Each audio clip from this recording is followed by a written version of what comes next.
Hi, Abigail. How are Oh you? my God, amazing. This season is going so well. I'm so excited to talk about it.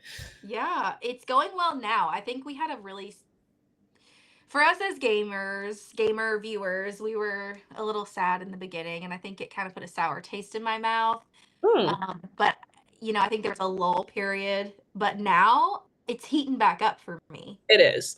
I think part of what the problem is with this season, and I don't think it's necessarily this season. I think it's how people watch television that only airs episodes once a week is they get very overwhelmed and they can sit and stew in those thoughts rather than being able to go episode by episode by episode and see Yes. the progression. Because I get why there were a lot of gamer fans that were upset, but I think there's good gaming going on Yeah. without, I mean, it's not without gamers because Natalie's still there, but I do think that even sans gamers, there's some good gaming, interesting gaming, maybe not all good, but interesting gaming going on. And I think that's what's made it more enjoyable for me. Because I think as a gamer fan coming into it, I think that's what I was afraid of is like, so when the gamers Mhm. are gone, what will it look like? And so far, I'm pretty pleased. Is it perfect? No, but I don't think anything is. So, No, yeah, I think we're finally getting to see Rob play a Rob game, and I don't know if you're involved in some of these spaces online where the housewife fans are really upset that there were so many housewives and then they're gone, and there are people that are definitely standing 10 toes down for Candace, and you know, spoiler alert, if you haven't watched the episode, now will be your chance to stop watching this video, but we see Candace go home, and I think that sparked a lot of conversations among the Bravo fans online, and I understand the upset because that's how we felt about gamers. However, the game goes on, and there are people that are. I just want to be so clear that we are not going to take this stance on this recording. But there are people out there that are being really mean to Rob, not because they think he's playing a good or bad game, but just because they're upset that he got out the person that they enjoy. When you're watching a show like this, and we know this because we've watched like all-star seasons of various different shows, you're going to go into it really excited about one person. And you're going to be really sad when you see them go. But it mhm. doesn't mean that you should be attacking other players online. Like, let's not Yeah, do that. no, and I think what's frustrating to me is 3 weeks ago, I don't even wanna call them Bravo fans, I wanna call them almost Peacock fans because it shows that, Mm, like, it's not just Bravo, it shows that air on Peacock in general. yeah. They were they were obsessed with Rob. They were like, Rob is one of the best traitors we've ever seen. We love what's going on. The turret is amazing. 3 weeks later, like, I'm not saying all. I do want to be clear. I am not saying all, but Oh, there's a I see good what you're chunk of saying. those people They're who flipping. were huge into Rob, and they were like, Rob is playing this amazing game. I love this. And now they're pissed, and they're like, Rob's Flip playing a terrible floppers. game. And so what is frustrating to me is those same people were talking down on gamer fans when gamer fans were upset Yeah. with how the game was going. And my issue was I just thought if to make it fair, it would have been better if there was at least one gamer in the turret. I But, fully agree. but that's we can't change that, right? So we can only go forth with what they've given us. And so like I think that's what's frustrating is those same people who are now turning on Rob because they're upset that he turned on the housewives were this almost all of the same people who were upset with gamer fans because gamer fans were upset that all of their favorites were going. And it feels a little hypocritical to Yeah. me because it's like, so how, like, I don't know. It's just like,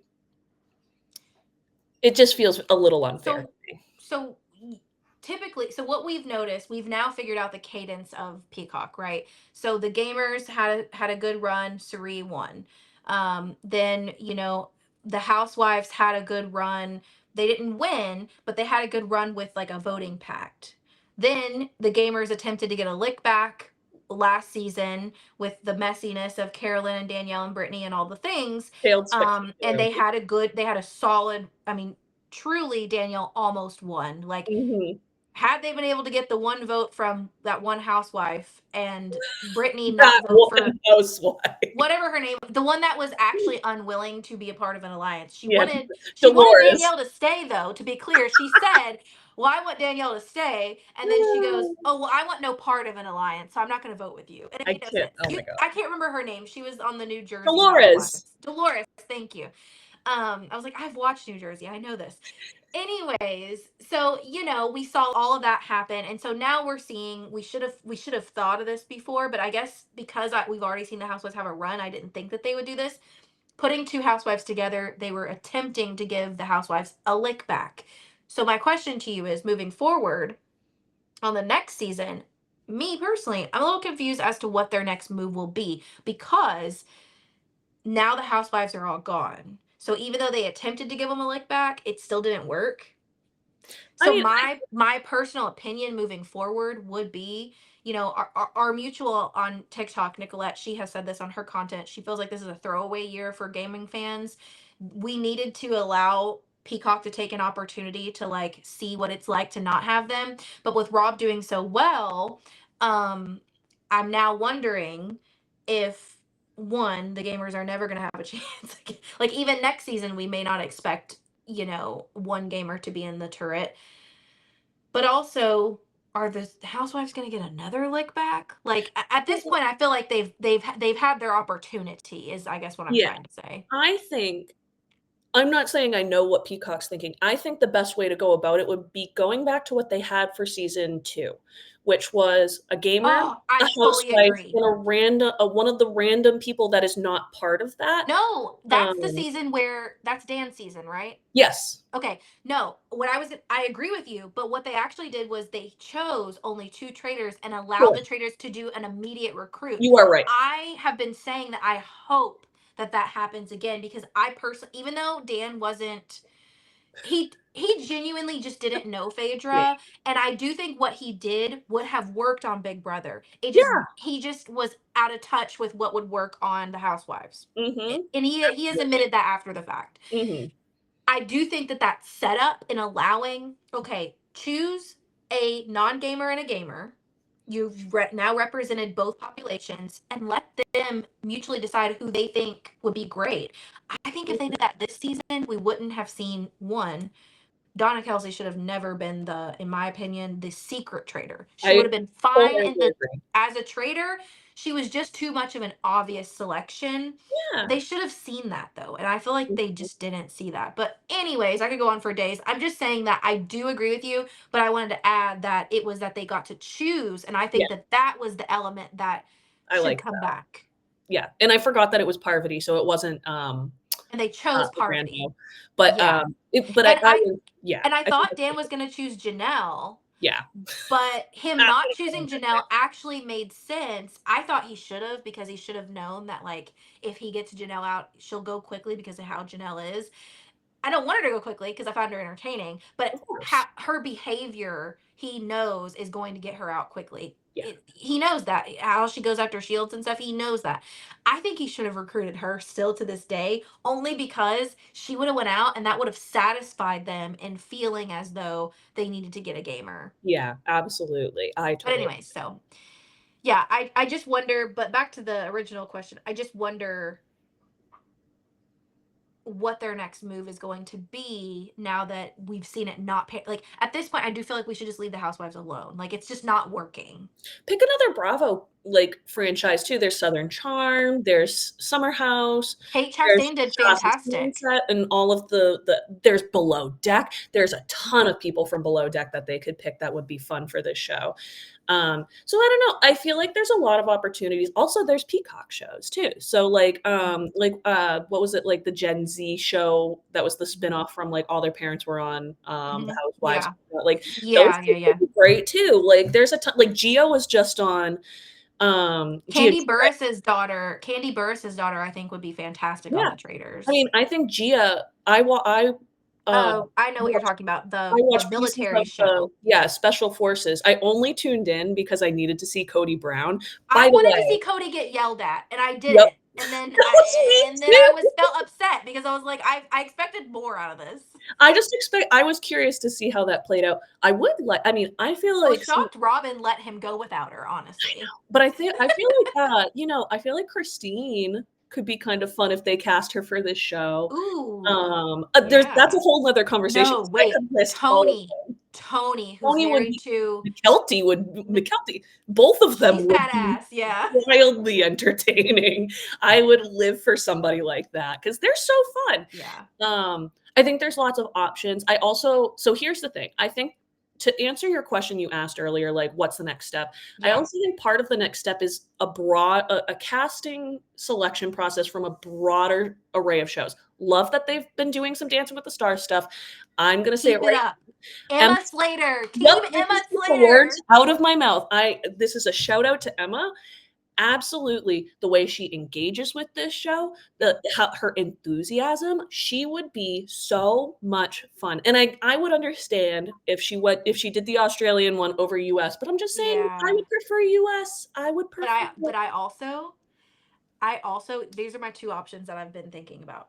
Put Emma on there with Pasha because it's enough drama that they would like to advertise for, but in all well, actuality, there's Pasha or not Sasha?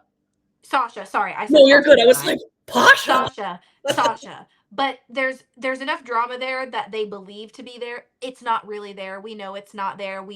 Yeah, You and I are Dancing with the Stars fans, so we know that they're Coogee. They're yeah. good. They can work together. But I think it would be something they could advertise, kind of like the Tara and Johnny being besties. They could Totally. advertise the fact that, whoa, it's ex-husband and ex-wife on here together. Put them in the Mhm. turret together. Wouldn't that be crazy? Or alternatively, one of them could go on Australia and the other could go on US the same year. Yeah, absolutely, and I think not to say, like, we shouldn't be casting Emma what we should because I think we should, but I just think there's a lot of people in the Dancing with the Stars universe.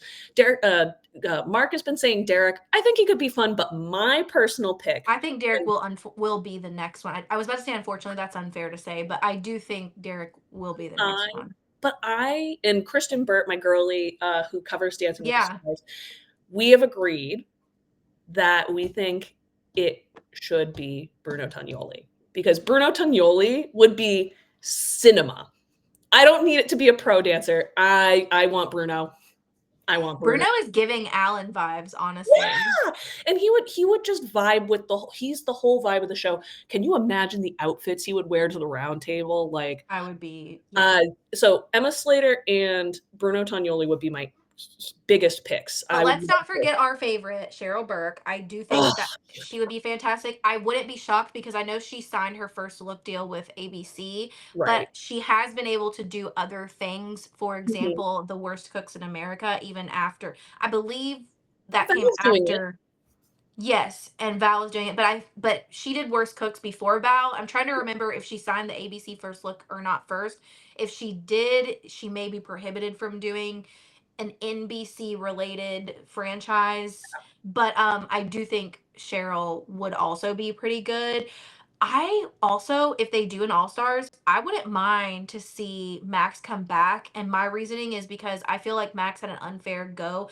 People feel like Max wasn't good. No, what happened to Max was he stood up for Peppermint and Yeah, it caused him to be a target. And I think that people forget that. I yeah. did a video on this last year, and every now and then people find it and it trends. I think whenever Val's name comes up, the video might come up. But I feel like it was really unfair to him because he stood so hard for Peppermint and then he went out and then Peppermint went out. I don't know. I I think agree. that he had more potential than what we were able to see. So I would like to see him come back at some point. Totally, totally agreed. As a traitor too, because he's so sus. Like honestly. That'd be so much. I mean, he'd be brutal in that turret, and I I'm think trying to part of think of anybody else that we might want to see. I mean, any of them, but I was gonna say, I like them all. I just think the 2 people that stand out the most where I think that would draw in fans would be Bruno. Bruno Emma. would be the biggest fan, but Ezra. Ezra would be great too. That's a great point. Yes, Ezra. Ezra for worst cooks though, actually, Yeah, honestly. Like seriously. That'd be so good. Oh my god, live for okay, well, we need to talk about the actual episode, which yeah, is episode 8 of the Traitors. So let's just start from the beginning.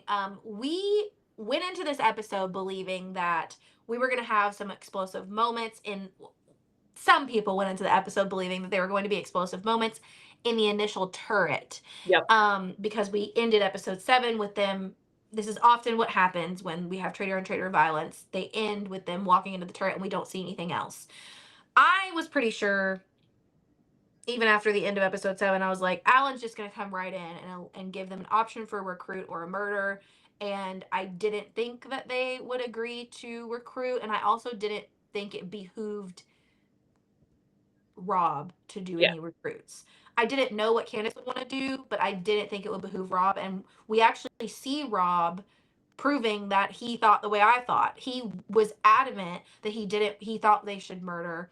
yeah. And I thought that was a fantastic move for him. Mhm. And I would like to get your thoughts because, we can talk about who they murdered in a second, but I would like to get your thoughts on what you wanted to happen and whether you were satisfied with their choice or not on murder versus uh recruit. Yeah, I was pleased with the decision to murder. I think it was right. I would have been surprised if they recruited. Not like the big argument that everybody makes is like they wouldn't have agreed. I just don't think it was even just a smart game move in general. I mean, maybe like no matter what, you're taking a faithful out to some capacity, right? There's the difference is one's becoming a traitor and the numbers stay the same Yeah. versus you're eliminating. And I do think at the end of the day, it was important to cut the numbers because Hmm. the numbers are going to get cut anyways. And it could have put them in a position where whoever they recruited could use the information of knowing who the traitors are to try and get back at them. And that's really what I was concerned about happening had they made that decision. There's a couple people that I think had they recruited them that I think would have been a really like big mistake. Like I actually think Natalie would have been a mistake in a way because Natalie, if we as we've seen this season, she's scrappy. She will not let her game die just to let it die. She does not give up.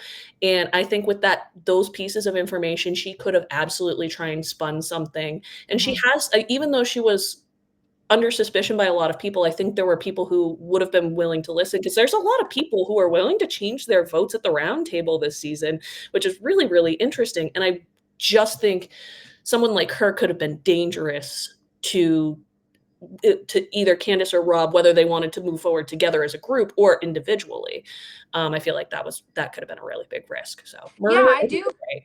I do agree that that would be risky. I also agree with what people were saying in that, Natalie at that point was a sinking ship. Correct. And if he wasn't going to be able to agree to a murder, and if Rob had to do, I'm sorry, agree to a recruit. Yes, if they weren't able to agree to a murder and they were going to have to do a recruit, if I was Rob, I would have considered Natalie just because get some, she may go soon. Um, I think the then better it'll option, satisfy. But I think one thing that we need to consider, and I hope that they are considering this, or Rob is considering this, I guess, these faithfuls need to get a man. And yes, before they do I was that, they're not going to be satisfied. And even though they're really not sniffing Rob right now, I know Johnny for like 5 seconds was. Um, I think you need to give them a dude. And this is why, speaking of Natalie and speaking of a man, the names that Candace came up with. So what we saw was that Rob stood 10 toes down. He didn't think that they should recruit. I think that's a fantastic decision because, look, you don't need more drama in that turret. And I agreed with what he was saying is that I don't want another person coming in and helping Candace get me out. exactly. That was a great move. Okay, so now I didn't think I thought this was risky, but I liked it because him saying, "Okay, I'll give you free range." We saw her immediately saying Stephen, Colton, or Natalie. All of these options made sense. But going into the episode, I thought it would be a bad idea to murder Colton because I thought that he would be somebody that the traders would continue talking about at the round table, and that anytime if the votes are coming your way, throw it back onto Colton, and people are going to be willing to do it. You want to keep a person like that around, but it ended up actually working out fan freaking tastically for Yeah, Rob. Better than I think absolutely. he could have even predicted because what ultimately happened was, Candace went with Colton. And I was a little shocked. I put in my notes, I was like, oh, OMG, Colton. What ended up happening was because that threw people off so much, eh, Candace didn't know that one, it threw people off. But then they remembered that Colton, right before bed, was throwing Candace's name out there. Because Candace and we can talk about this, she was not playing with her head, she was playing with her heart. She was being petty. It also caused Rob, because it appeared to me like if Candace would have been able to squash the Lisa thing and realize that it didn't make sense for Rob's game to keep Lisa around, if she would have been willing to hear him and to listen, I think he would have actually been okay with working with her. But I think she was showing him that she was playing a very petty and messy game. And he was like, I'm just done. So he chose not to tell her key information that she needed to know and allowed her, even though Colton was a key player for Rob, he was standing 10 toes down for Rob. So at first I was like, why did you let this happen? But realistically, it was genius. Yeah, It and was I think genius. and it's really fascinating to watch him use chess logic in this game because really the way it feels to me is that he looks at the like I know there's more than just pawns and queens in chess. I want to be so clear. I'm very aware of that. But I feel like he has kind of this look as the faithful are pawns, the traitors are the queens that can run around and do whatever they want. And to lose a pawn to get out a queen, I think is really like it's a really good move. Um and I think one of the mistakes, like, that I think Candace made is here's the thing, I don't judge her for being emotional about that. Like, there are people that you get attached to in this game, and I think it's okay to be emotional, but she should have kept it to herself to some degree. Letting Rob know all of her emotions, I think, was the mistake, because be upset and then use that to go after him, but when it's so public in front of him, he used that information to his advantage, because if he didn't understand the level of frustration she had, perhaps we don't really know, but perhaps he may have made different moves. Maybe he may have pushed back more on the Colton um, murder. I'm not necessarily sure of that, but there's the opportunity that he could have moved in the game a different way had she kept some of the emotion to herself. Now, I'm not saying that she's wrong for feeling those emotions, but as he mentioned to her, it's a game. And no one's saying you can't be upset, but when your emotions don't necessarily always matter in the game to that context. And I think that was really the big mistake she made. Well, not Um, to jump ahead of the order, oh yeah. the order of the show, but we you are correct because she sits down face to face with him after this competition and says, essentially, I'm coming for you at the round table if your name, but she says it like, well, if your name goes out, I'm voting for you, I'm throwing you out there. Why would you do that? Why would you say that to his face right before the round table? That's That another piece of information. I was like, "What are you doing?" No one's saying you can't do that, but you don't need to tell him this. Yeah, I genuinely don't think I thought based on what I heard about her and knew about her going into it, I thought she was going to be Phaedra 2.0.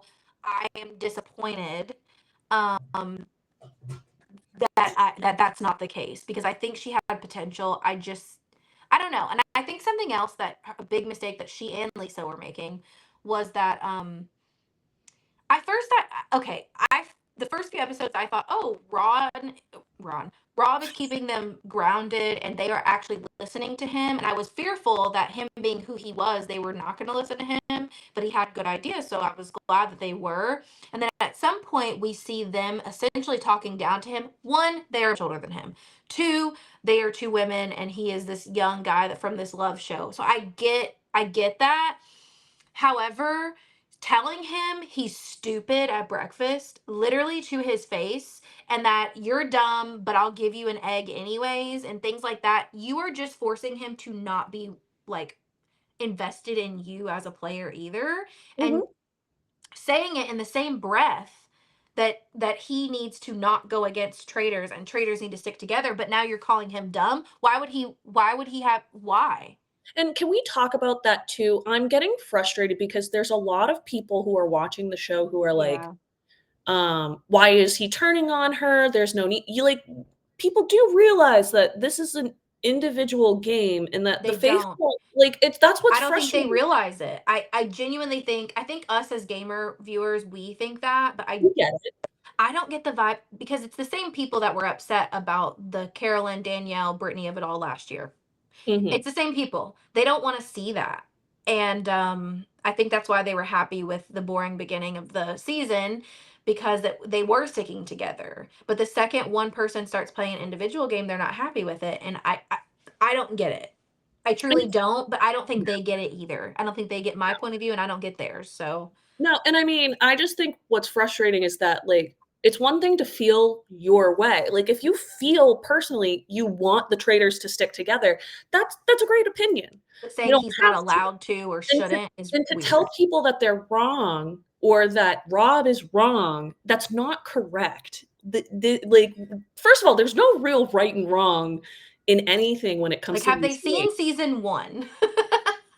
No, I actually think it shows. I truly think it shows who hasn't seen season 1 because also some like, to go back to the people who are just like, "Rob's the best traitor that's ever played the show." Like, He's very good. he's Don't get me fantastic. wrong. I need to see the rest of the Also, season. I will back that up a little bit and say that I posted a video yesterday and I'm getting a bunch of comments because of Sandra's comment. Sandra made a comment in chat BC about him being one of the best traders of all time, and I talked about that on a video. People are jumping at me and they're like, he is not the best. Suri is best. I'm like, whoa. You I didn't even didn't say say that he that. was I didn't say that he was best, and neither did Sandra. No. Sandra said one of the best, meaning Suri, she probably still believes is the best, but Rob is up there. That's what she's saying. Yep. Because you couldn't say that he's the best when the season hasn't even finished. Mhm, Like, and the let's thing is BFFR. and I think it's a valid argument to be like, "Well, if Suri was on a game in a game where everybody was from reality television, it could have been different." It could have. I'm not denying that, but guess what? That's not how it worked, She and still won. she still and she also played with some really, really strong gamers. So I get that half the cast like, Yeah. I think people are really thinking more about how that Fire of Truth went, where she Yeah. absolutely blindsided the newbies, Uh but, huh. like, she was playing with people who have done these games before. Like, she had Stephanie LaGrossa. Like, Well, and if Steph you remember in real time, there were people upset about her decision to blindside the newbies. yeah, And the newbies, even going into the finale episode, were still months later very angry. and she literally had to, like, in the kindest way possible, like, be like, "Please walk with me through this. It's not that I don't like you. It's I not that I couldn't didn't" win with you. and that's the point, is like, so was she just supposed to hand you Right. the money? And people are like, "Well, Andy needed it for XYZ, and Quentin felt XYZ way," and it's like, "Okay."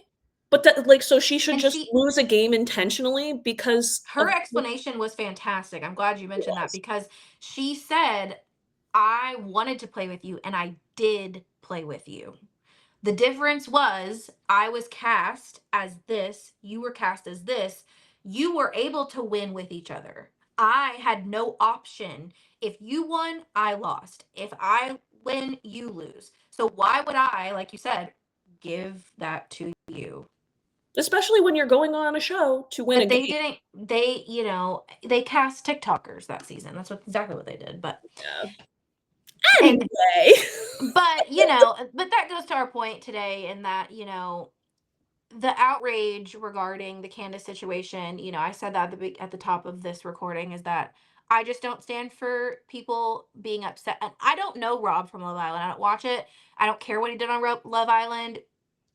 Wishing him the ill will that I have seen people wish upon him since yesterday or 2 days ago's episode, it's just not cool. And the assumptions people have been making about him where it's like, you don't know that about him. I'm not going to repeat any Right. of them I'm because I not don't either. That's why I'm just, but it's like, you don't know who he is and though. I Well, love like your watching him on Love point. Island, you didn't learn any of this from Love And I Island. loved your point from before that, it's actually his supporters. I didn't even think of that, but like realistically, I think it is because it's the same people that were making Mod Podge TikToks of like usher your daddy's home and him taking his shirt off and wearing his overalls, and Yep. now you're upset because he got out one of your favorites of the season. I hated that Dan went home. I hated it, Mhm. but I didn't mean that I hate Phaedra. I thought No, Phaedra ate. I thought she ate that round table. absolutely. I was a big Carolyn fan last season. Was I absolutely gutted when she suddenly went home out of nowhere? Absolutely. I turned the TV off. I was pissed off. I went and I ranted in the group remember. chat. Yeah. I was mad. But here's the thing, I But the got over show it. goes on. The you show know? goes on. You can be upset, and no one's saying don't be upset, but when you're like, you take But that you weren't anger. wishing death upon No, Danielle, and that's no. what I'm seeing people doing. I And mean, that's the frustrating part is like, you please be upset when your favorites go home. No one's saying don't, but when you cross that line, you also delegitimize your arguments because it's yeah, just like, okay, so you're going to take it that far. Also kind of funny to me that they're basically doing exactly what Candace did in the game, where right. Candace got hurt. She And got so upset that she's she playing basically butthurt. Yeah. exactly, and she tanked everything and delegitimized herself in terms of the comment she was making, and we will get to that. Because she basically like tanked the game that she had built for days, and it's Mhm. just like, and I feel like we're seeing something similar. It's not the exact same situation, but we're seeing something similar with the fans where they're just like delegitimizing any Right. arguments they had because also they, like I said, they were the ones who are like, Rob's the best trader we've seen. Oh my God. And now they're like, he's the worst. And it's like, so pick one. Right. Please pick one. Well, and so I want to talk about this, Dagger Alliance for a second because Mm, um after, we find out Colton's gone and, all of that, they have the breakfast meetings and I was really intrigued by this Dagger Alliance. I was pretty sure that this Dagger Alliance was going to be a legitimate thing, that it wasn't just I keep calling it Dagger Alliance because I think that's the right term for that's what it. it was built upon. They haven't named it, so I'm gonna name it. That's But good enough. I'm genuinely excited about this alliance because at the end of episode 7, I went in I left that episode feeling good about this group for Rob, but you know, we see them all talking. And one person I didn't see with him that I thought was kind of a subsidiary of the dagger was Kristen because Kristen and Mark are so close. Yeah. But we see Kristen hanging out over with Candace. So Dagger Alliance is chit chatting. Candace is chatting with Kristen, Tara, and Johnny. Johnny and Tara are a package deal. If you got Johnny, you got Tara. But Kristen, I saw her floating both ways. I just thought that they would include her on the Dagger Alliance, but I think that this made me feel good about Mark Yes. because Mark is so close with her, but it seems as though for him to keep this dagger thing an alliance, it's a big brother move in my opinion. Mhm, He's keeping this alliance, but he's got his plus one. And mhm. I liked it. Yeah, I and And also she's not a foe of the Dagger Alliance, just to be clear. no. She's a friendly. Well, and one of my things that I've been frustrated with that I've seen a lot of discourse about on social media is Mark's not playing a good game, Kristen's not playing a good game, Johnny's not playing a good game. Tara, respectfully, is We're not just not playing a wonderful game, but no, she's but we're she's just at not least seeing it. They're but not that's the showing it to problem, us. and my frustration is, like, you do know what an edit is, right? And the edits for this show are always traitor heavy, and it's leading people to say that these are some of the worst faithful, How ever, much and edit did Ivor get? How much edit did Gabby Wendy only got her little fun hee hee ha ha edits. That was it. She well, got very little game edits until the end. right, and I mean, I I even pulled stats for this because I knew this was bullshit. Um, these faithful are actually some of the best faithful that have existed in terms of how soon they vote out traitors. Case in point, this is the fastest US cast to get 3 traitors out. They got a traitor out in episode 3, episode 7, and episode 8. I have all the stats here, so I'm gonna lay it out so we are so clear about this. Season 3 happened in episode 4, episode 7, episode 9. Season 2, they didn't get their first one until episode 6. Episode 6! Season 2, that was season Season 2. 2, they didn't get one until episode 6, then they had 8 and Wow. 10. Season 1, they had one in episode 3, but they didn't get any more until episodes 9 and 10. So why are we saying that these faithful are some of the worst faithful? It really bothers me because I think people are Wow. seeing what they're throwing out as possible ideas, but they're completely negating what's happening at the round table. And I brought it up earlier in our conversation. There are so many people who are willing to hear this season in particular, hear arguments made at the round table, and they may be going in, like Johnny's a great example, going in every week thinking, I think this person, I think this week he said Steven. here's all the arguments, and it's like, "Oh, I think I'm gonna change my mind because I heard valid arguments at the round table that I think actually support that this person could be a traitor." Right. That's how they got traitors out 2 weeks in a row here, Mhm. is people being willing to openly listen. So Yeah. I get a little frustrated because Mark and Kristen Well, we to are your getting point, we very saw Mark frustrated. I believe it was one of the very first roundtable, maybe it was like the second or third roundtable. We saw a small edit of Mark because that's all we yep, got the first round was a little here and there's. We saw Mark say, "This is so." It was when Michael Rappaport was still in the game, and we saw him say, "This is so distracting," mhm, because Michael Rappaport was being very loud and very talking about things that weren't related to figuring out who a traitor is. And I could see how Mark's frustration was just boiling up at that point because he was there to figure out who was a traitor. He wasn't there to see people banter back and forth like that. So, point being is, I do think we see those tiny glimmers in Mark, but you're not always going to catch it if you're casually watching. These people that are viewing, the majority of them are not viewing the same way that you and I are. So I absolutely. try to like remember that when people get upset about Mark and Kristen. And Mark has been telling them on his own personal social media that he was gaming and they're still not listening. So I It just think there's no hope. No, and I mean, I used to be like, way back in the day when, I mean, I was in, like, middle school, I wasn't watching it to make content, I wasn't watching it for this, and so I'm rewatching some of the seasons that I watched when I was a kid, and Yeah. I'm like, "I rooted for that person? Well, I okay, thought wait. this was a good move." Let me back you up though. Let me stand Yeah, up for you. You cannot watch something that happened in 2006 with a 2026 lens. which is fair. That is also fair. So you have to remember that because, like, there are things about Janelle, there are words that I think you know what I'm talking Yep. about that she said, but in 2004, that was a word that was said Oh, for sure. often.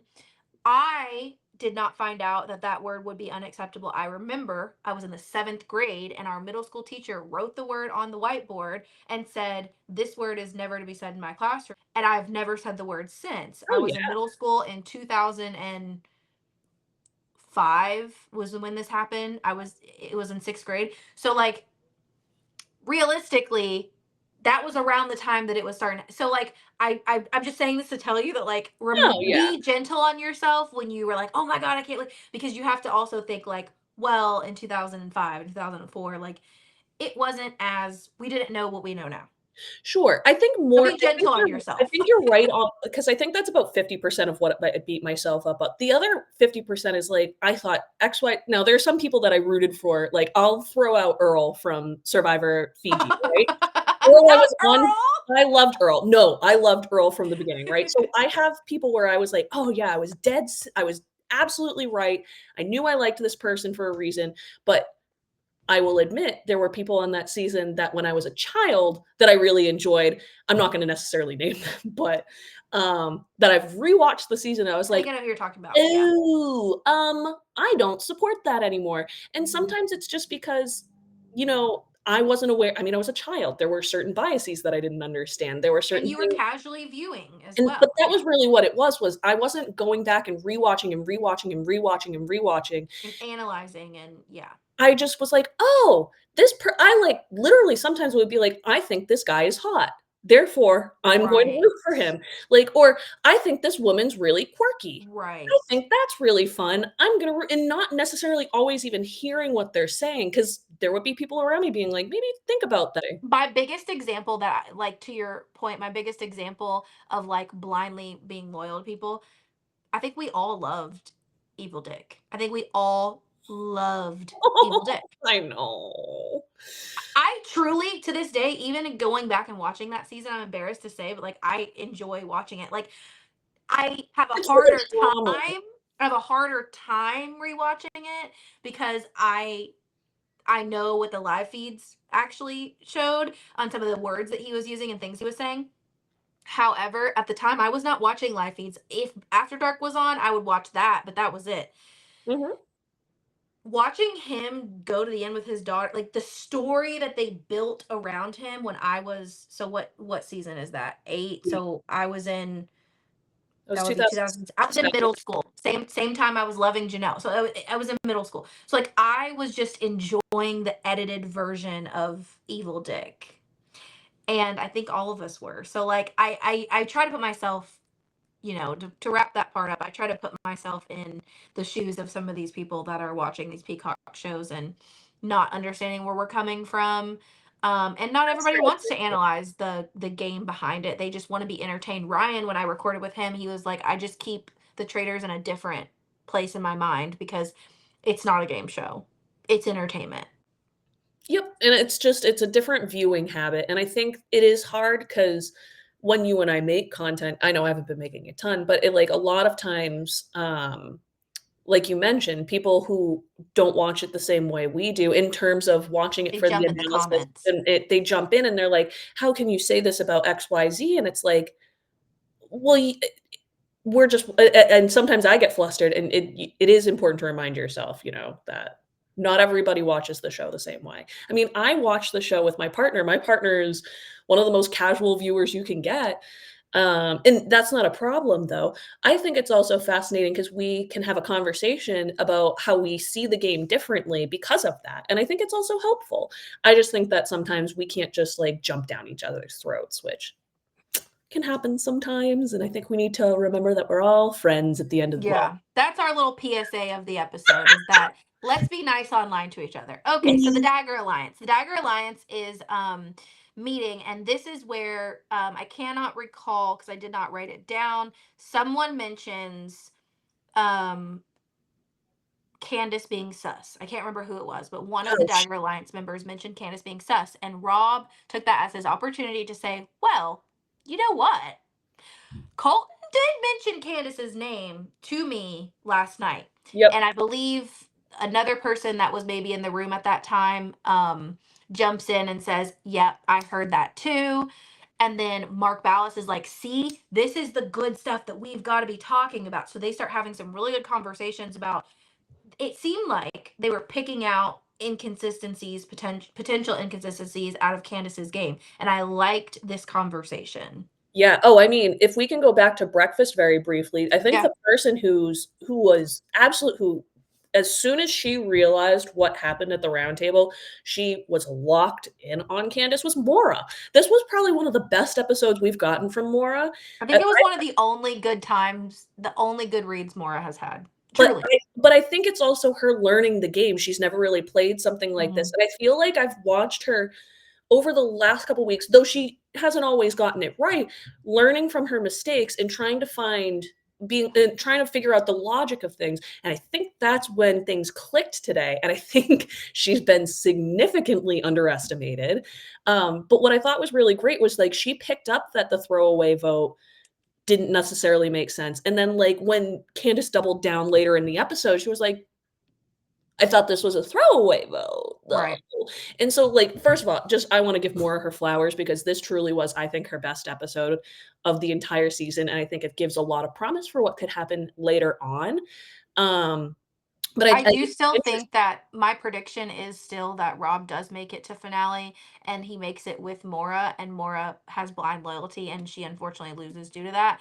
I don't know why he would ever want to get Mora out because she will never believe Oh that yeah, he's here. he's her traitor angel at this point, Mhm. Yeah. whether she knows it or not. And I think what's funny is in past seasons we've learned that though the edit didn't show it, that like I think I was it Brittany who said that she automatically like knew that she was Yeah. like Danielle's or that Danielle was her traitor angel and like she played that up. I think Sandra felt the same way about Parvati if I remember correctly. Mhm. So I just also wish that in this edit we could kind of start getting some of that clarity. Like I don't think it ruins the storyline personally. And I Yeah. think what's frustrating is that like they always make the faithful seem so clueless and then all of a sudden they like things start like clicking and Yeah, I then don't they make like the that right type of move. editing. And then, like but then we get the people, like we talked about earlier, who are like, "These are the worst faithful, they're throwing out the wrong names," and it's like, but that's also because they're not necessarily showing you when they're always throwing out Yeah. traitors' names because they want to build a story, and I think that's part of the flaw that this show has is they want it to be this big surprise, or they want it to I Yes. get how reality television editing works, but it causes some issues when it comes to the storytelling in this show, and I almost wish they would, at least for 1 season, because they did it with Secret Traitor, right? People are like, "What if we never knew who the traitor was?" They tried it. We didn't care for it in UK, didn't care for it here. I don't know if it's ever gonna come back for either show, you know? But at I least don't they like tried it it. personally. But at least they tried it, right? Mhm. We asked for it, they gave it to us, we had a reaction. We'll see where they go from from here. But I almost hope that they hear some of these critiques about the edit and maybe try it next season. I'm considering how the Secret Traitor thing went, I'm not necessarily sure it'll work, but it is something that does get me frustrated sometimes. Well, one edit thing that I think that they definitely need to hear us loud and clear on is, and I know you want to talk about this as well. So we did see a few episodes ago, we saw Colton approach Lisa and give her an ultimatum. And now we are now seeing some drama online, and it was sparked by Lisa going onto Jeff Lewis's podcast and making a statement that, well, I believe one of the podcast hosts said, are you sure that Colton didn't make the same proposition with um Rob? And she responded by saying, "Oh, I absolutely think that."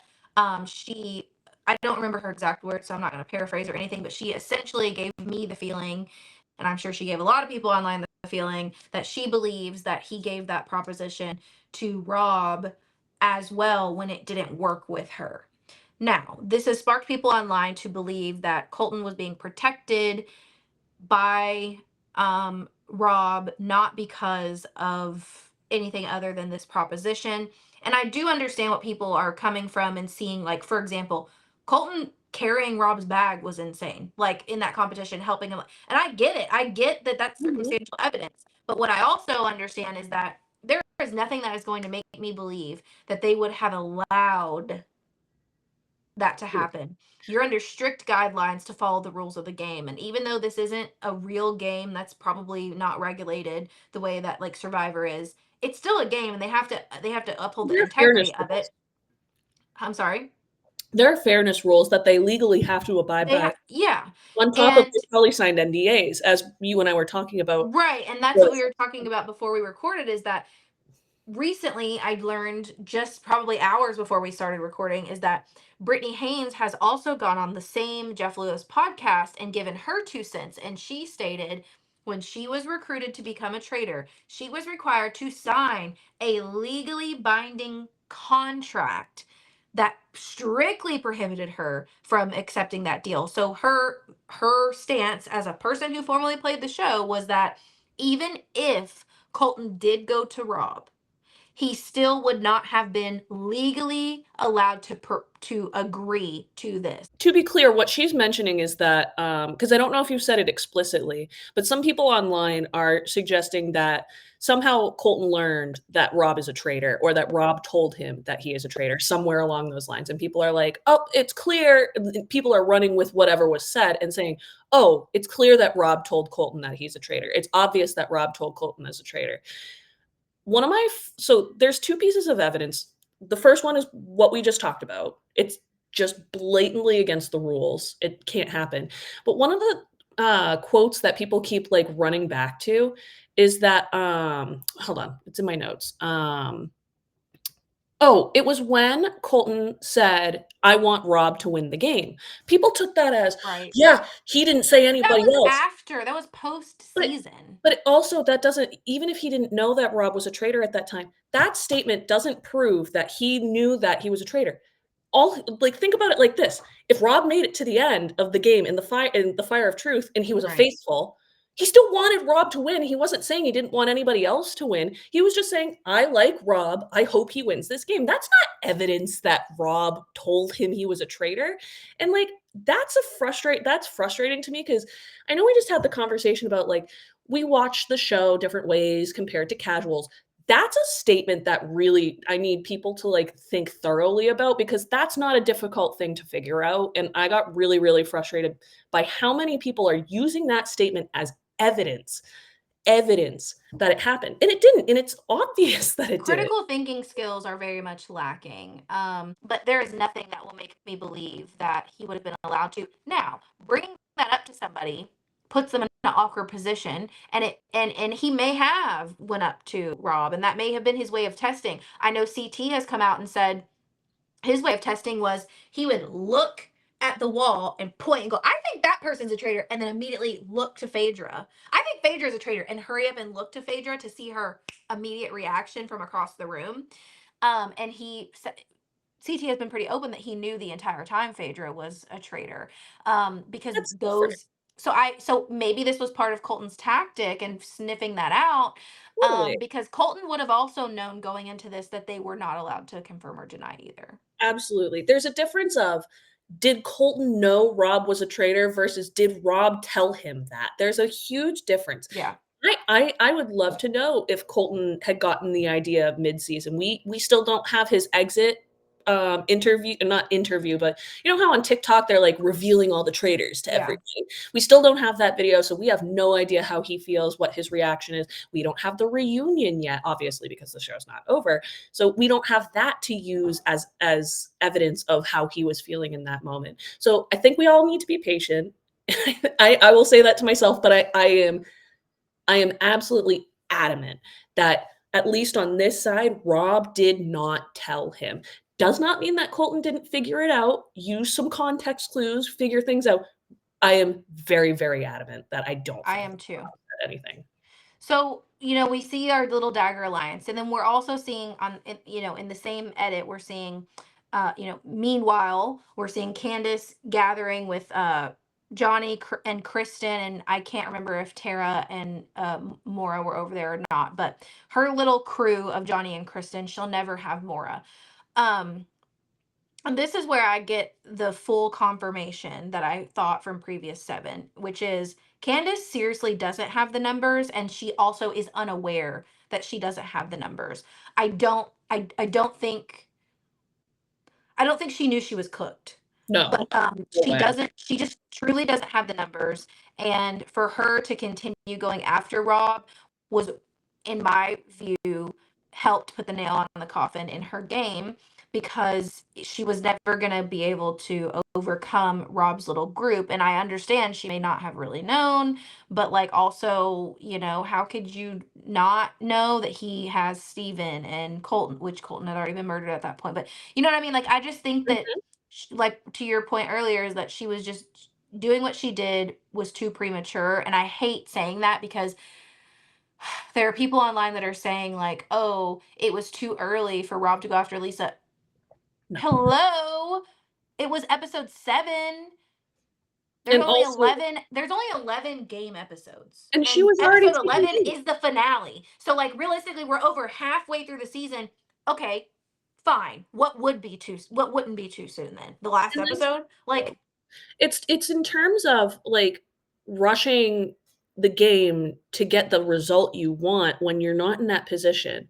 Like, I'll make some more comments when we get to the roundtable segment, mhm. but I really felt like one of the things that Candace didn't do is she didn't we were talking about, like, her miscues. She wasn't reading the room, and I will No, say she was move on about not. that for later, but really, like, I got frustrated because, like, I feel like she should see that. I feel she's so intelligent, and I was frustrated that she didn't see that no matter how hard she pushed Mhm. Rob, people weren't biting, people were not interested, and that was the moment to pivot. But I'll keep a lot of those thoughts until we get there, Well, but and like that's that, really what I'm feeling. that's like to Dan's point, is that he tried his little thing. It did not work. Let's And play a game. but when it didn't work, he didn't keep, like, the roundtable was Pushing it. basically over after that. Like, Yeah, he was no longer going to keep pushing that because he realized it wasn't working. yeah, exactly, and I feel like that was one of her flaws is, like, she was like, "But I want this to happen," and it's like, "I get it. I get that you want it to happen. No one's saying don't even keep pushing for it moving forward, but you have to read the room, and people were not biting on it. Give it some time." So, And like also, her motives, I feel, were disingenuous because, and back to the Dan of it all, Dan's motive for going after Phaedra wasn't emotional. It was, I need to save myself. And I think if I let them have this traitor, they will be shocked, they will be satisfied, and I can move on. Because I don't think Mhm, they had gotten a traitor at that point. He was the first traitor to go. correct. Um, it didn't work, but it wasn't like, let me just throw her under the bus because I'm upset I'm leaving, which is what we kind of saw Lisa and Candace doing. Mhm. I understand it's a game, you can do whatever you want. Yeah, That is the type of game I don't really respect as much as a Dan trying his best to save himself. I just feel it's different.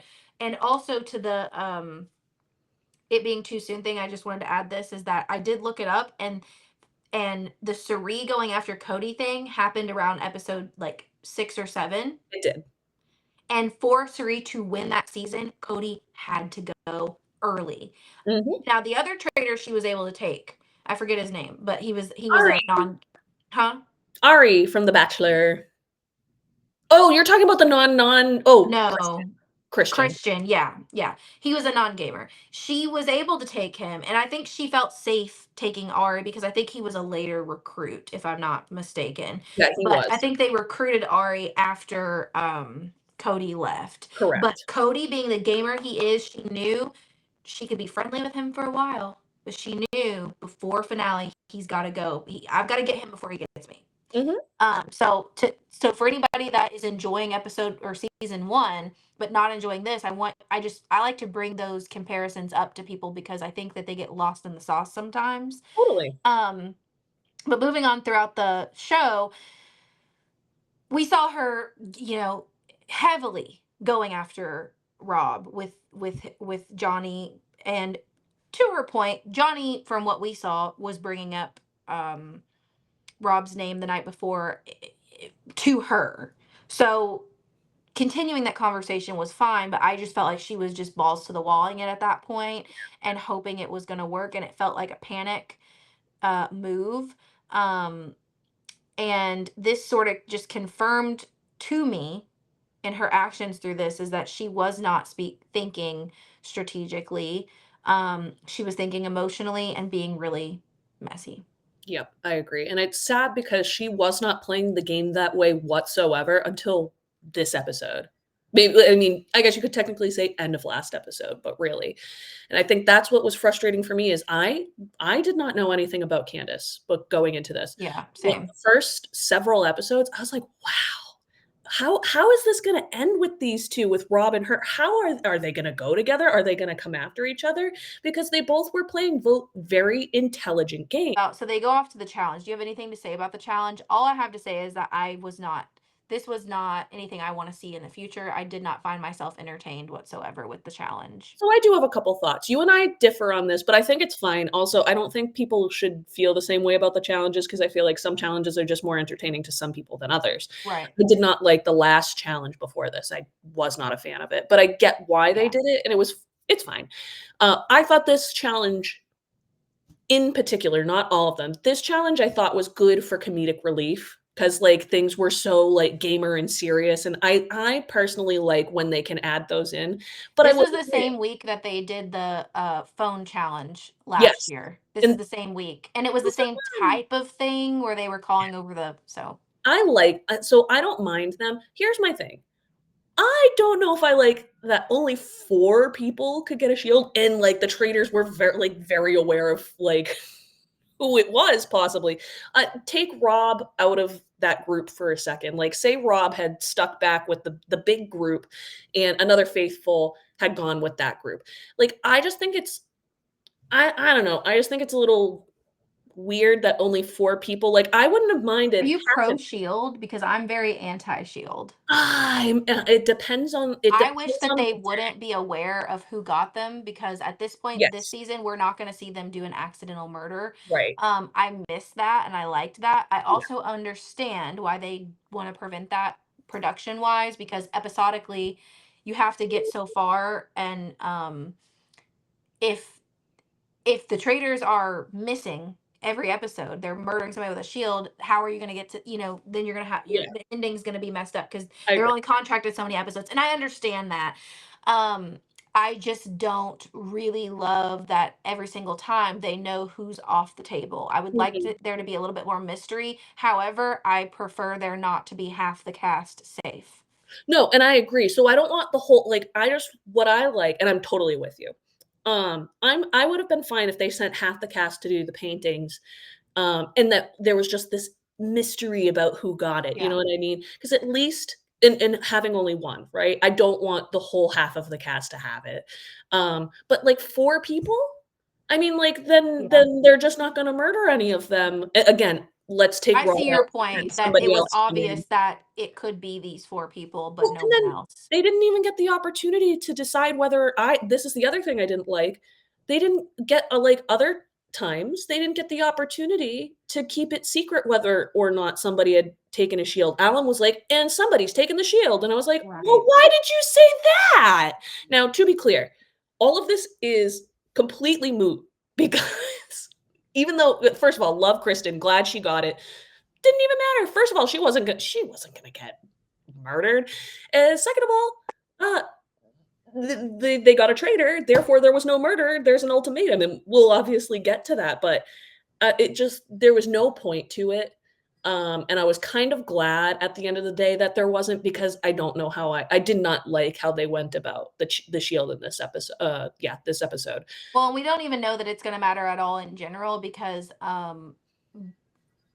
of how the episode ends with Candace going and Rob getting an opportunity to recruit. A lot of times you can't recruit and murder. They Exactly. may give him that opportunity because we are so late in Good the point. game. They may have him and his recruit go to the turret immediately at the beginning of the episode and complete a murder. That is entirely possible, and It is.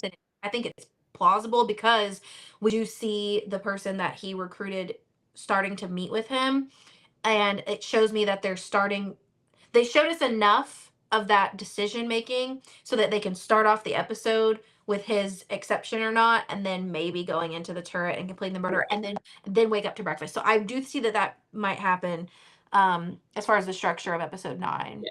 I feel like the episodes have been getting better and better as they're going along though, so I'm And really there's a lot of excited. people left. Like they're gonna have to do some murders. Like there's also been a lot of opportunities that like there have been a lot of times they have not been able to murder this season, which Mhm. is crazy. Okay, so Pre-round when they table. get when they get back to uh the castle after the challenge, they're eating their dinner, and this is where can every all the light bulbs go off for Candace. She finally is able to link. She had already been suspecting that Rob was going to be going after her, but that is essentially confirmed to her because her and Steven are eating together, and Steven mentions to her that Colton had been floating her name. And you just see it click for her. And we see some DR sessions, and she's like, well, this sucks because if that happened, you mean to tell, I think she said, like, you mean to tell me that Rob didn't know about this? Of course he knew because he knows that Colton was Rob's butt buddy for the entire episode. So like she knows that that Colton would have told this to Rob. Thus, you see her in the DR session linking it together that, well, this was a bad idea for me to murder Colton because if everybody knows this, and also at the last round table, they were going for Lisa. She knows that Rob may go for her. She's already like she's putting all the pieces together. Then we see Rob come in and ask Steven to leave. They have it. This was all also really weird to me because like the way Rob came in, he was just like, okay, I need to talk to Candace. I was like, I don't know if that was the best way to like I absolutely agree. I feel like that could be something that Steven potentially uses as he evidence moving clicks forward. later. Yep, yep, absolutely. Yeah. So Yeah. she confronts him about what Steven just told her. And this is an interesting moment to me because she asks him, did this happen? And he's like, yeah, I'm hearing everyone saying your name, not just Colton. Well, did Colton say that to you? Yeah. Well, when did he say it? Oh, it was this morning. She doesn't believe him, and he is lying because it actually happened last night. However, this was interesting to me because up until this point, we have seen Rob play a game of wanting, and I think that that's a fantastic game to play, but wanting to have constant, plausible deniability. Because, like, we see him talk about how he doesn't even want to know who Lisa, got to touch the brooch. He wants to be able to look people in the eye and be like, I genuinely don't know. And I like that gameplay because if you know that you might be a bad liar, if you know all of those things about yourself, keep yourself out of it. You Absolutely. don't have to know. Now we're getting to a sticky situation for him because now we're to a point where he is the lead faithful. I mean, the lead traitor. Yep. So he is the only he's making the shots, he's making the decision. So I'm interested to see moving forward how his game goes because he no longer can continue with the plausible Yeah. deniability that he wants. You wanna know what, and I hope this doesn't come off like I'm just bashing Candace at every turn, but one of the things that I got a little frustrated by, and again, talked about it a little earlier, still have more thoughts to share when we get to the round table. She thought she had Rob locked up, like, in terms of getting him out. Like, she thought, like she was like, I've got this." There's almost like she didn't do that good of a job of proving that he was a traitor. Well, And like I I said before, I think she was misled by her own self in the numbers that she thought she had. well, absolutely, and it's like she needed to get to the core of why people still trust him and be like, "Okay, but if you trust him for this reason, here's a reason to not trust him." She didn't really do that, and, No. When we get like, to the round unless table, you she didn't. She even at the round table, she was not giving good because argument. people asked good follow-up questions. That's what I And love about this faithful group is that they are so good at getting to what they need to at the round table, which is why they were frustrated with Michael for a while because they were trying to ask these kinds of questions and they couldn't get anywhere he was because distracting from that. Yeah. exactly. Like, But they're before we get to the round fantastic table, I do want to at this. say one thing is that, we basically see Candace say to Rob in this moment, like they argue, and she's like, I'm going after you. And if I think she frames it as if someone brings your name, I'm going after you. Because I think in her mind, well, Johnny's going to bring up his name. Right. But That that was kind didn't of where I was going. happen because Johnny actually got swayed, which shows how great Rob and his group are that he's got going on, that they have that much um pull. But I just wanted to bring that up because I think Yeah. we need to talk about that moving into the roundtable. And the other thing I want to talk about before the roundtable is Rob made a statement in his DR session that he said five people. He said that he's really worried that she's going to come after him. She's now said it, and it's obviously going to happen because he knows that they're going to go after her, and she's going to feel back in the corner, and she's going to throw him under the bus. But he also said realistically, five people going into this roundtable are fully aware that I have this dagger. They think so. Even if people start floating my name, they are going to think I'm going to use it. I didn't think about that, Mm. but that is very smart. Oh, I he's would have yeah, he's panicked. great. I would have panic used the dagger, probably, maybe. But now thinking about it, he has a very faithful group of five people, plus himself makes six votes. At this point, they can pick off Johnny, Tara, and Kristen. Yeah, absolutely, and I think that's like a And survivor, also his murders need to probably be from his own group because unfortunately. because because they now are looking for a male traitor. Mhm. And I think he needs to only be murdering women. You need to leave as many men left as possible. And you need to make sure it's from your group because then you can say, why would I have murdered Colton? Why would I have murdered Steven? I wouldn't have minded if he would have recruited Johnny. I know Mhm. he talked about that, but I wouldn't have minded that Yeah, that because would've been the better move. recruit him, get your crew to believe he's a traitor. You're not really working with Johnny at all, so it's not like Johnny's even going to really find out that you're. And then they're satisfied that they've gotten a male traitor. Yep.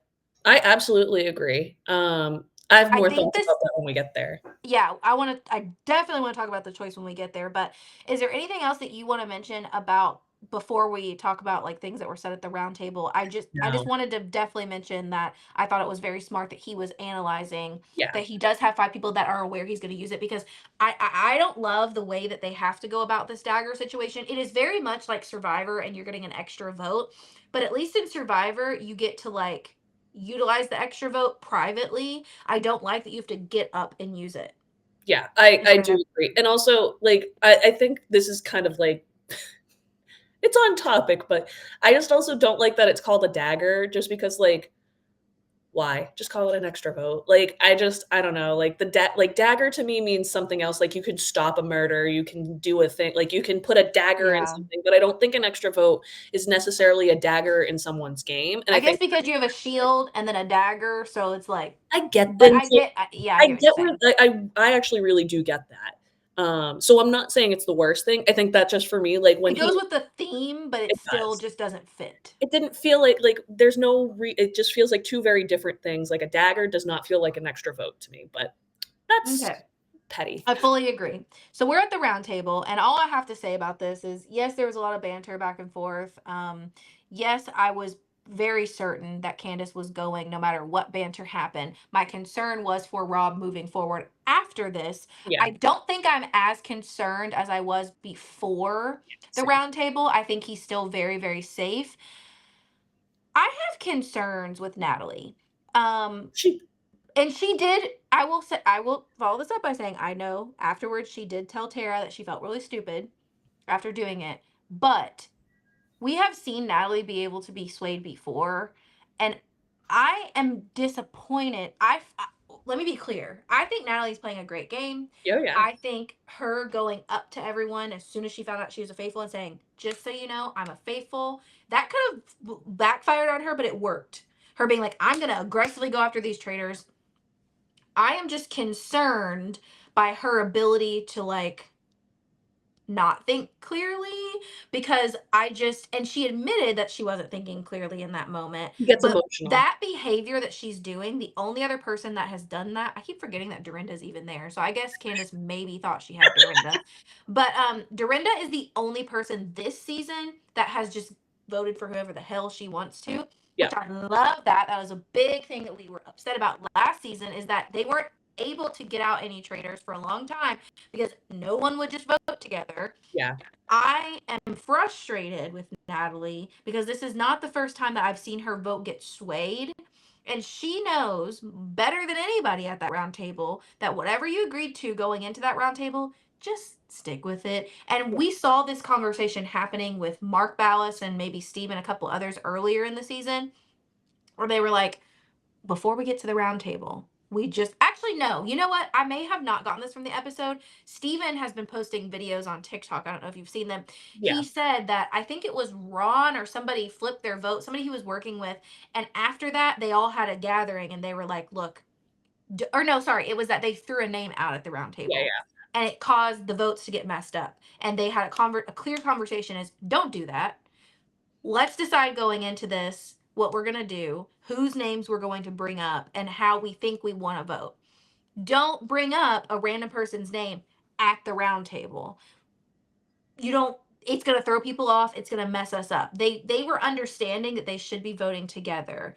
um Natalie understands this from other shows even before this, so it felt very disappointing to me when I saw her write Tara's name down. I truly was not surprised because I've watched Natalie from yeah, sorry, I thought I said Tara's name for a second. And I've watched her on Survivor and on Amazing Race. Well, so that's the thing But is, so I the first introduction I ever had to her was when she was with her twinny on Amazing Race, yeah. and they made a lot of emotional decisions that weren't necessarily bad, but I'm not surprised that she is playing this way. Now, I think some people who watched her mainly on Survivor might be more surprised because she definitely was more level-headed on Survivor. And here's the thing, she also was on 3 seasons of Amazing Race, so she and her twin had Right. time to first time they went Perfect their guns a game. blazing. Second time they also went in guns a blazing, but it was an all-star season and they got wrecked. And, Mhm. but we've watched her grow and learn from these games since like what? What was the first time she was on? Was it like 2000? Like anywhere between 2008 and 2011? I She just was can't on remember. Survivor 21, I think. It's been a while since she played Survivor. 28, something like that, 20 in the 20s. something. It's been a very Yeah, long time. but Yeah. so I get why now, if you're knowing her mainly from Survivor and knowing how she played that, I get that this might have been like a little jarring because you might have been like, well, I thought she was more thoughtful. I thought she could see the game. This is very much Amazing Race Natalie and not Survivor Natalie. I feel like at the beginning of the season, we got Survivor Natalie and she is slowly regressed into Amazing Yeah. Race Natalie. Does not mean that she can't win this game, doesn't mean that she is playing the worst game, but it's some of those old flaws, some of her old like Hmm. pieces of herself are starting to shine through. Um, and like that's why when I saw her make that vote for Tara, I was like, girly, this is not what I expected.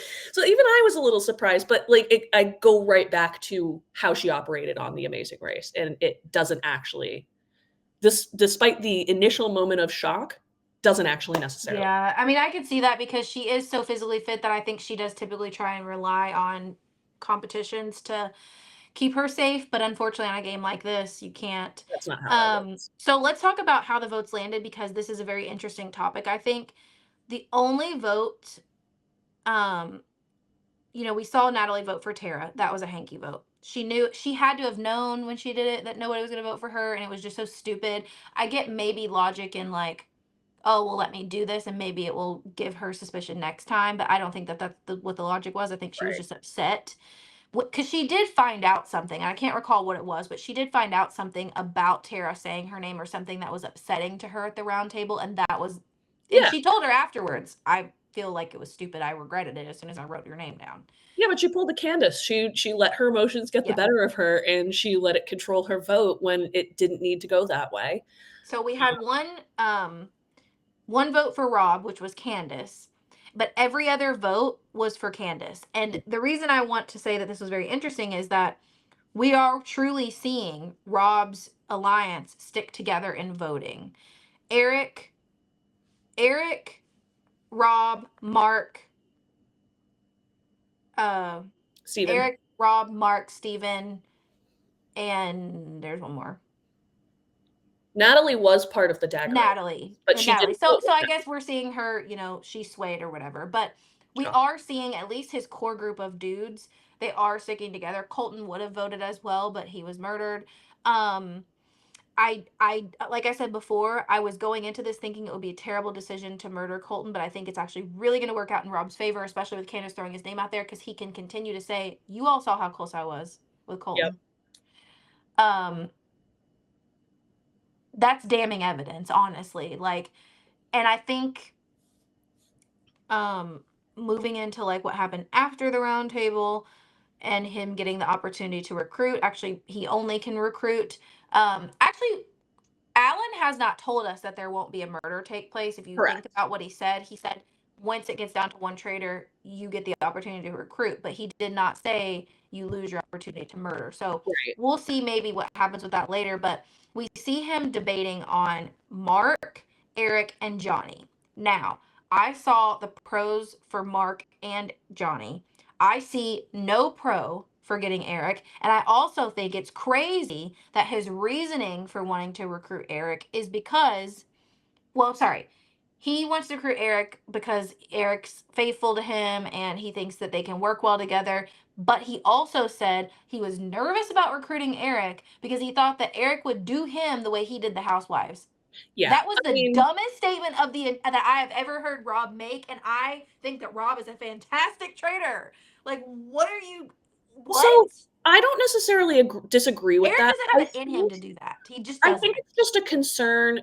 I can't remember if I brought this up earlier, but like I understand the concern because it's like when we were talking about whether or not to murder or recruit, it really is a fear that if you let one even former faithful know who is in that turret, they have connections now that they can be like, oh my God, like as long as they have one piece of evidence that they can use to try and get him, if another person brings up his name, he could be in trouble. But And I think Mark would be more of a concern for something like that than I don't Eric. disagree. I don't Eric disagree is with that. crapping his pants at the notion that he is about to get recruited. Like, Eric is Yeah, not.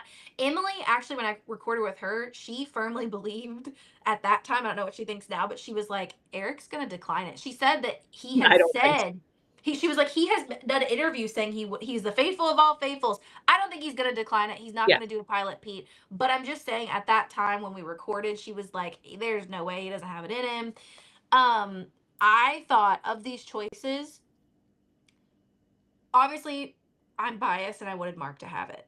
I don't think Mark would have thrown Rob under the bus initially. I don't think Mark would have done it unless he had to because I do genuinely think that Mark was working with Rob and I think Mark would have been okay to go to the end with Rob. I really do. And I think that that's what Rob was kind of saying without saying it. Johnny, on the other hand, wouldn't have been willing to go to the inn with Rob. He wants to go to the inn with Tara. So his motive would have probably been get Rob out so that I can recruit Tara. Yeah, I'm curious to hear more about the But, thought process moving forward. but I do think it wouldn't have been bad to recruit Johnny because a lot of people had eyes on Johnny. Yeah. Recruit him. Don't let him know that that's happening. Get him out quick and easy. They'll be satisfied they get a man out. You can move on. But it would have been risky as to what would have happened. I also don't know what Rob's intentions are with Eric. So there's He only may be trying to go after Eric. so there's one way that I have thought of about how he could potentially be going after Eric, and he might use some of Eric's roundtable arguments against him, specifically going to go back to the I heard whoever laugh in there and I thought it was Tiffany. And I think he could potentially use that. Like, I don't even know if he even knows whether or not he's going to use them at this point. I think he's kind of got, he might have picked Eric because he can either get rid of him or walk with him. And he kind of wants to see how this conversation goes in the turret with him.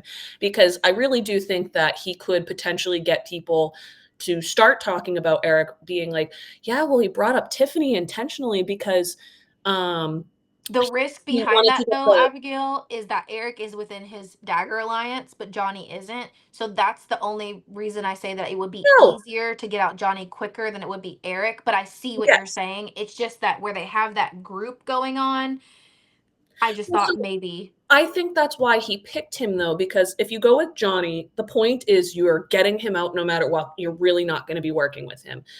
Also, kind of dangerous because if Johnny's not in his alliance, he can go back to other people with some information. Now, he Eric, you can't could say try to anything. work with for a little while, I So, like, guess. but I think Eric is also somebody he could potentially cut at the end if he really wanted to, if he decides to, because he has that information that he can be like, well, he wanted to get Tiffany out. He might have been trying to pin that. Like, if he's trying to pin that on her, then maybe he's a traitor because he knew all this stuff about what happened at that murder that night around the tree. How can somebody have all that information? And I wonder if that's how he might use it down the road. I That's also just what I'm think thinking. I also don't I don't know that Eric would be good at defending himself in a roundtable battle either. So Agreed. Mark could clearly defend himself. I think Johnny has proven that he is capable of making Yes. sound arguments at the roundtable. All Eric has been capable of doing is believing something and saying it, and people are going with it because it adds on to the evidence that they Yeah. already had. Which brings me to the last thing I need to say about Eric is him looking at that paper and saying that I know exactly who this is. I was like, okay, he's redeeming himself. Like in this edit, I was like, this is great. He's redeeming himself. Like he like I believed him too because he sees all the names written down every single week. He can match that up. It's not blind. His eyes No. aren't closed. No. Not this time. And he still gets it wrong, and he believes it's Johnny. And I Pooya, I don't know if you do you read the chat BCC as the yeah. episode is going? Pooya said something, and he was like something to the effect of like, "So this man has ears of gold and eyesight of whatever," and I was like, "This is absolutely hilarious." Like, Yeah, it's so funny. And I wish the faithful had that moment to base their decision off of, because then that would have been even more ammunition for Rob to be like, look at this guy. This guy is throwing it on anybody but himself. So clearly it's got to be him. But again, I really do think but we see his him make that decision. stupid statement though. I started as a faithful, and I'm gonna die as a faithful, and he's literally crapping his pants like at the notion that he's about to go meet the traitor that he believes to be Johnny. It'll be interesting. I'm very curious to see how that plays out. My I only will. other I thought, do have one spoiler. So anybody that doesn't want a spoiler for episode 9, please keep scrolling. This is not going to be a spoiler for you because you've probably already noticed it. It's in the preview at the end of the episode. Just like move forward about 30 seconds. We see Mark sitting at the round table in the preview. yeah, So that makes me feel really good yeah, because I do want Mark to go further. I would like Eric to go and then for Mark to get recruited, yeah. honestly. Yeah. I mean, one of the things that, first of all, also, I do want to note No one from my draft has been eliminated, so that's a plus. I've Mm, got I don't all even know what my draft looks like. I have to see so if I I have can. Mark, I have Johnny, I have Steven, and I have Eric. Don't know how I managed that. Um, but speaking of Eric, one of the things that I'm not sure, like, if Rob tried to turn on him would work is I'm just not sure if people, even if he argued like, "Hey, like, what happened with Tiffany, blah, blah, blah, that could be a traitorous move." I'm still just not sure that the majority of faithful would believe that Eric is a traitor because I just feel like he doesn't give off that Yeah. energy. So I feel like it could potentially be a detrimental move if he picked him to be, well, we could either run together or I can cut his throat. And I have Right. both options because If they're people don't deciding between, necessarily. if there's four people at fire, they're more likely to believe Rob than Eric. So I agree. So I'm curious to see how this plays out. I also, one of the things I love about Rob is I feel like so many of us think we know where he's going, and then he brings up, "Hey, this is why I did that," and it's like, "Oh, duh, that's a great point. Mhm. Didn't think of that." And he's done that, at least to me. I don't know about everybody else. At least 2 or 3 times this season where I was like, "Oh," like literally with the Colton stuff, right? That's so I Yes, just I am thought the Colton move curious. was objectively bad move until he He explained it. explained, and I was like, he's making me feel like a bad gamer. I know. I'm like, what? I get that. So, I'm joining the call, if we could get him on Survivor, that would be fun I because he literally would be said this fun. last week to Emily. I was like, he would be great at Survivor, and she was like, yes. I literally wrote down in my notes that put this man in the Big Brother house. Like, Oh my god, that would be I don't know how he'd handle Big Brother, though, because of how I long think the series. Survivor would be more up his alley. I He likes agree. snakes. I think he'll be fine on Survivor. Um, Absolutely. typically we don't see somebody that's been on a show as big as Love Island go to Big Brother either because it's just not, it's too long. They don't need to Yep, do that. There's other things that they could do for more money absolutely. during those 90 days. Yeah, so, I think that's pretty much all I have. Me too. So I was going to ask if there's anything else that you could think of.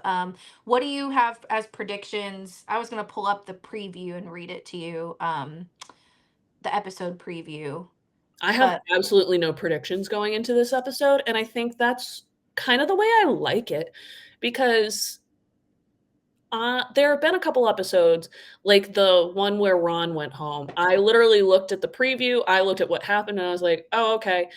well, They're did you gonna look at last week's preview? It was off. It was really obvious on last one Yeah, too. I feel like this week it's not, and I think I really appreciate that because So for especially as anyone you're getting. watching, I'll read it before you so that they have context.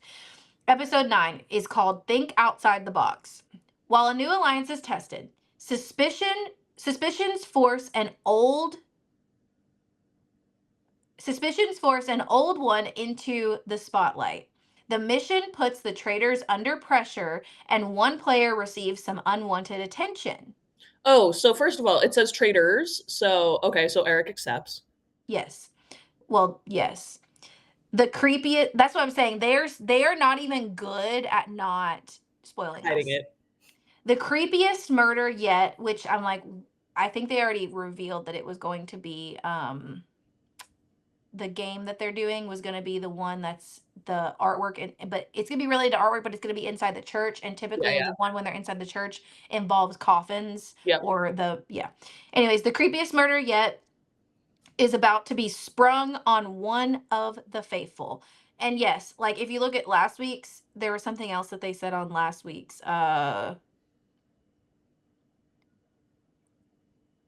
a strategic murder shakes the castle. Well, I was able to pin it down to at least like two or three once I knew that. There's only two or three that would actually shake the castle. Mhm. Um, and then it says the temperature rises between the traders. We already knew that. Alliances are tested and heated conversations make for a simmering roundtable. Well, the only heated conversations we knew were going to be between Candace and Rob, so I was pretty sure there was going to be a battle. And it says one player has an impossible decision to make. That the end of that told me that there was going to be a recruitment, which Yep. means Candace, one of the traders, loses at the round table. I do wish that shows would stop spoiling themselves, The like, traders is the worst. it's Like so they are frustrating. not even trying not to spoil us. Well, they did a good job this off season by like, you know how especially last season, they gave us way too much in the preseason, previews, so we Yeah. could be like, "Oh, okay, so this person doesn't make it far, and this person doesn't make it Mhm. far, but this person might make it far," or at Yeah. least get to the halfway point, so when they put out the promos for this year, there was nothing past the first episode, and Yes. the only round table shots we got were when, um or the only wide shot we got was when everybody was at the round table, and they Mhm. did little clips from other, like, times where it was difficult to tell where in the sequence it was, so that was better. Mhm. Now we need them to, fix the, the Yeah, episode and I just to previews. their credit, they're just not used to people like us watching, but now it's like, okay, it's now Sure. the 4th season, so get it together. Exactly. No, it's Because it casual viewers they're not picking up. They don't care to pick up on it. yeah, well, I think Um, that's kind of also some of the people who are editing it are not necessarily always used to, well, it's Studio Lambert, so I don't know if I can necessarily say that, so I guess I'll pull that it back, is Studio Lambert. but you would think, considering the other competition shows they do, that they would be like, "Oh, yeah, we need to make But sure." what do you think about the first line of episode 9 though? It says, "While a new alliance is tested." I think that just means, well, hold on. Give me 1 sec. Because I was gonna say that could indicate Rob and Eric. And I guess there's still an opportunity that could, I do understand that they're in the Dagger Alliance together, but I'm thinking maybe if they're talking And about, then it like, says going to the end together. and then it says after that it says, "While a new alliance is tested, suspicions force an old one into the spotlight." What old alliance may come into the spotlight? Rob and Mora? But they're not in like a known like, you know what I mean? Like I the thought way they that they use the word alliance specifically. I would say they didn't use Alliance explicitly, but I think people know that they're aligned, therefore, I think people would consider them an alliance because of Love Island. I'm just trying to, like, run through, I think that'll be interesting to kind of, I also don't think that they get to murder because there's no mention of a murder at all. I thought you said there was something at the end. No, what's at the end, I thought you said it was, like, the creepiest murder yet. right, but because it's at the end of the statement, what I've learned on these is that it kind of goes in order, which is so stupid.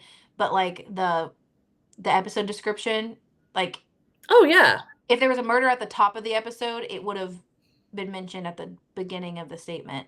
But Yeah. because it's at the end, I think that we see a murder, but we don't see we don't see Eric and Rob immediately murder, is what I'm saying. Yeah, I mean, I'll leave it all up in the air. I am not necessarily sure. I wouldn't think they'd do a murder after a recruitment, but the show has proven me wrong so many times before that. Hell if I knew.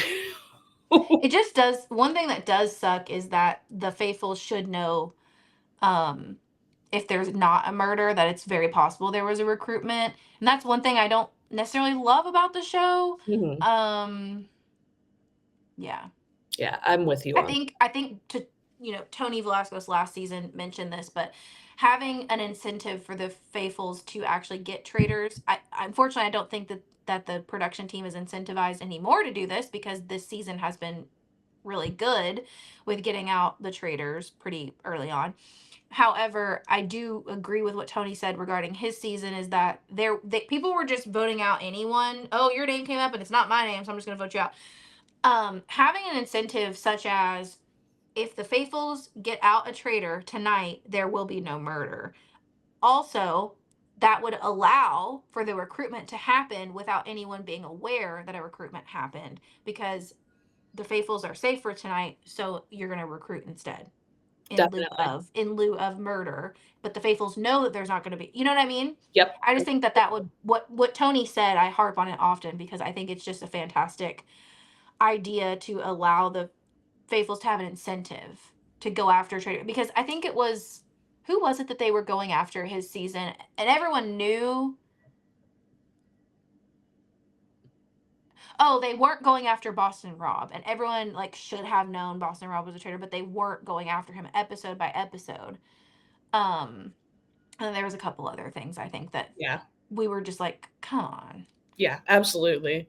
So I'm curious to see how this next episode plays out, but I'm very excited to see the season wind down. Yeah, me too.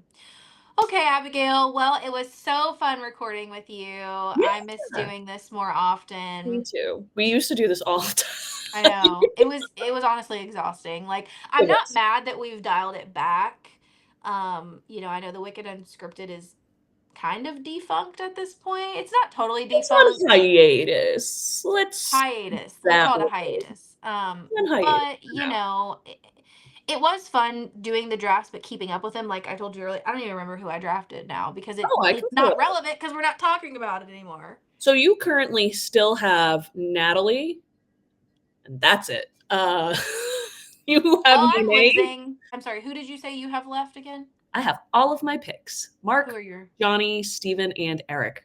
And I think not like to toot my own horn, but I think if Sammy doesn't win, It'll be you. I think Who does Ryan have again? Who did you? Who? Kristen, which he could be a co-winner with Kristen Kish and Tara Lipinski.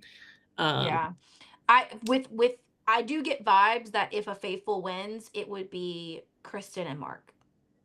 yeah, I do too. And I will just say too, if either of them go before or just don't win, I will be heartbroken. I will Yeah. not lose my mind, but like I will be heartbroken because they have been my favorite unexpected pair. I mean, not that I guess that there was a ton of them, but like they were unexpected and I love their relationship. It's so Well, we're not. We're unfortunately not seeing that on the show. What we're seeing is what you're referring to is what we're seeing on social media, which sucks because if you're watching this and you don't typically keep up with Mark or Kristen on social media, you may have no idea actually how close they truly were in that castle. there was a reason that they did that. And I'm not saying that you're not saying this, but like there's a reason that when they were asked to pick the person that they trusted most in the castle for that Right. one mission, that they picked each other. And when Mhm. I saw that, I was like, oh, that's not who I thought would pick each other. And in going throughout the season with the small blips that we get, plus the big stuff that we're getting on social media, I was like, oh, okay. Well, and early on, Ryan and I talked about this when we recorded several weeks ago, but early on, it was very clear to some of us that pay attention to like the little clips in the background. Mark and Kristen both have been in the room, Yeah. if you know what I'm saying. Same Yep. with Stephen Coletti. Everybody dragged me when I wanted to draft Stephen Coletti, but then you took him instead. But I wanted to draft Stephen Coletti so hard. I was so sad that you got him because I saw so much potential in him. But Mhm. we've seen little clips, even from episode one, of like Mark, Kristen, and Stephen always kind of hanging out, Yep. always eating together. You don't see much, but you see the camera pan over. And that has always shown me what I needed to know is that these people are working together and these people are gaming, whether like you said before, we had a strong edit the first few episodes of Michael Rappaport, so we unfortunately were unable to see some of the game behind it because we were Yep. seeing the messy parts of the show. And I Mhm. get it. Mhm. Bravo viewers probably are tuning in for some of that. Um, I mean, hell, Personally, I'm tuning in for it when it's but when it's related to progressing a game or yeah, giving me some entertainment related to the game, I just think that some yeah, of the things, and we don't have to harp on this, but some of the things that they were showing us with Rappaport wasn't really related to right. gaming. It was some outside stuff. For I'll give a great example. Portia, if what Portia did with pulling immediately going, okay, let's talk to him, brings in Rappaport, that edit, I enjoyed that. Rappaport was involved in that, but I enjoyed that because it was game related. Right. Candace was messy. Candace told what Rappaport said. And it all came to be. Yeah. Personally, Portia, her leaving was detrimental to our entertainment. I'm I telling you right now. I know. Portia's messy, but I do think she understood the assignment of the game. She did, and it's easy to mix up the words banish and murder. So Oh, I wonder if they'll, I'm so tired. remember Do that. you watch the after show, the Yeah, podcast?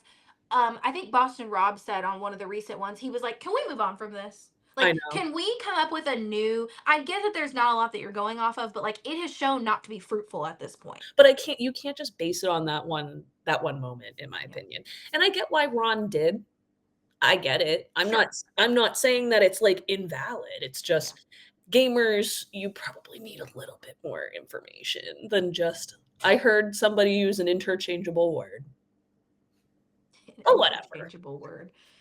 Okay, well, anyways, well, I'm very excited for episode 9, and I Me know too. we tried to predict it, but I don't think we're going to be able to do much predictions on it. I think it's just going to be a crapshoot to the end at this point, honestly.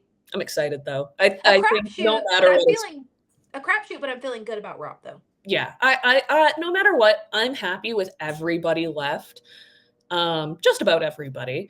So, I think no matter what, I think we're in for a really great Yeah. finale. I know it's not next week, but I no matter what happens next week, I I'm still think very it's excited to see fun. what Mark Ballas has to say once he's able. I hope he's not able to say anything soon. I hope we go all the way to the end before we have to say anything. But I am very excited. He has given us little clips. Like, did you see Yep, the pocket video? I Oh, wheezed over that. That was so funny. he's Oh so funny. my god.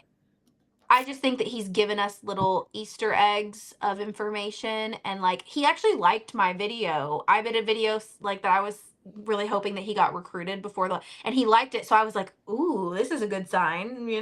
But I Oh think that he was just recognizing that a lot of people were gonna, Yep. hope for And him. just gonna say, my girl Kristen again, and I have been very much not that you weren't following, but we had this conversation between us. There was a TikTok he posted on the plane on With the way Candace. home. Oh, yes, No, yes, it yes. I wasn't saw with that Candace yet, but way back when they filmed. I Yes, if I wish I could pull it up, but the wording, it gave vibes. it gave that he accidentally, whether he meant to or not, like, I don't think he technically Not spoiled even it. the wording though, too. His whole demeanor Yeah. gave I made it far on that show. Well, there was the way he phrased it was like, "When you spend 2 weeks in a castle," and I was like, "Oh, you spent," the way it was worded Something made it seem else, like he lasted the entire game, and Kristen and I both picked up on that. We were like, you know why else "You're I right." think he lasts the entire game? I absolutely do. I think this because in addition to all of that, I fully agree. He has gotten a commercial that has been like a huge brand deal. Yep. Typically people don't get those unless they last to the end. Um or they have a major impact on the show. Rob Roush, for example, has already had his commercial circulating. I've Um, got a couple. I just don't know that he would be able to have the relevance. I'm not saying he's irrelevant. He is a Oh, I know what wildly you relevant celebrity. He's a fantastic dancer. I'm just saying that having during the season opportunities tells me that you had something to pitch Mhm. to these brands. Yep. And he hasn't been, if you're going back to your discussion about the people who were going on the press tours, He's like, not. he was not one of them. So, guess we'll have to see, but I'm excited. It's gonna be Yeah. fun into the season for sure. It's interesting on the Traitors because they have been allowed to like on Big Brother, everyone does their exit interviews. On Survivor, everyone, but on this show, like Donna has done zero. Yeah. So that is interesting to me that some people it's almost like they're allowed to do whatever they choose. I don't know if I necessarily hate it. Would I have liked to hear from her? Sure, but I also, like, don't, I don't know. I'm indifferent because I can feel both ways. Because especially as a journalist, like, I wanna be like, "Hello, give me all the Yeah. information. I wanna ask you all the questions." But I also get I think why. she just wants her little private life. I think she truly went on the show because she liked it. She was a Yeah, fan and it was fun for her. I think absolutely. based on her eliminations, her choices, it showed me that she was more of the Bravo style viewing fan. I think she even stated that she binge watched with one of her sons, and that's how she got into watching. But I do know that she was a fan prior to the opportunity. So that all I'm saying is, I think based on her choices, it showed that she believed gamers are dangerous, have to go after them. She did not have the mentality of, well, I could work with them. Yep, absolutely. So, So, it'll be fascinating to see the yeah. end and the reunion. Oh, I can't wait. But All right. Well, it's been real. It's been fun. It's been real fun, but I'll have to catch you later. yeah, thanks so much.